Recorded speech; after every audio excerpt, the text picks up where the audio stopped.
Thanks for watching this week's episode of the Pull List Examiner. This is my weekly video where I take a look at the top 3 comics I'm looking forward to reading on New Comic Book Day. And New Comic Book Day this week is February 21st, 2024. This is one of those weeks where there's a bunch of comics on my list. You can check all the comics I'm going to be buying at the LCS in my description of the video below. But I narrowed it down to my top 3, but I wanted to give a few updates, honorable mentions.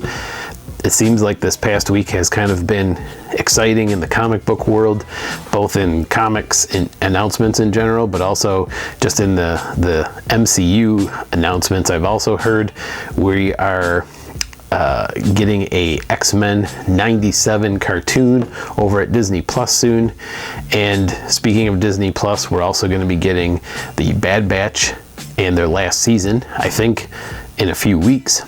And we also are going to be getting the Wolverine Deadpool movie this year. From what I understand, it's the only Marvel movie that's coming out in 2024, and they released the trailer this past week. It looks pretty hilarious and fun, and going to connect some dots between that Fox Marvel universe to the standard MCU universe, so that's gonna be fun. One of the things I wanted to point out in the comic book world is we are actually hitting the end of the Nightwing series with Tom Taylor. Tom Taylor and the Bruno Redondo run that has been so well known in the comic book world is going to be coming to an end in a few months. And that last arc looks pretty interesting. And this week marks a new arc for Nightwing, even though it's not on my top 3. I thought I'd mention it. Another comic I wanted to mention I'm looking forward to is Zorro, Man of the Dead, issue number 2. So there are several comics on my list that just didn't make it into that top 3, but there's just a lot of good reading coming out this week.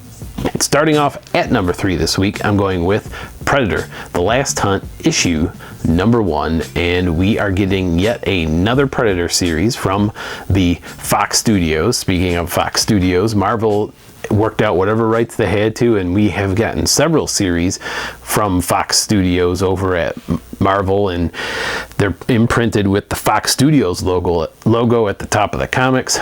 I have really liked the Predator series. Ed Brisson has done, I don't know if he's done all of them since they have restarted, but I know he's done several of them, if not all of them, and he has done a great job. I've really liked what he's done, and I'm looking forward to this. They're calling it The Last Hunt, but I doubt it's the last story about Predator, and we'll see what we get. It's another issue number 1, so I don't know what to expect yet, but if I compare it to the other Ed Brisson Predator stories, I have a feeling I'm really going to like what we get. And at number 2 this week, I'm going with The Six Fingers, also issue number 1. 2 issue number 1s on the list this week, but with this series, it is a direct tie-in over to the new series that was released last month from Rom V called The One Hand. So we have The One Hand and The Six Fingers. They are tied together, and it is a story of a murder, copycat murder, and a detective trying to solve the mystery. This detective over in The One Hand series has hit his retirement, but on his last day this murder happens, and he decides this is something he needs to close out, needs to resolve before he can finally exit out of his role.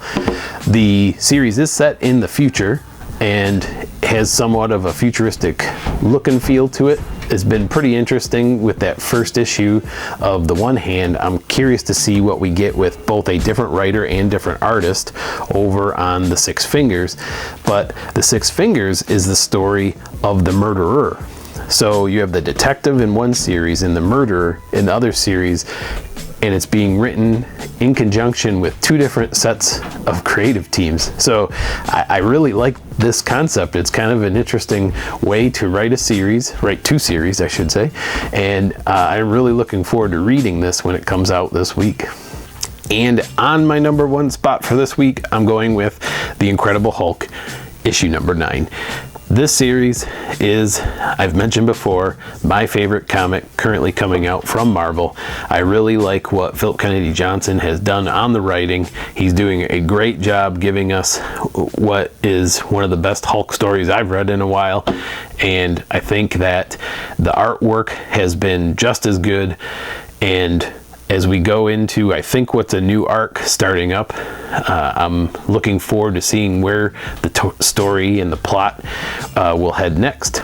And it has just been a really great read from start, first issue, all the way to what we have now. And I have high expectations for issue number 9 coming out this week, and that's why it is the #1 spot on my list. Thanks for watching this week's episode of the Pull List Examiner.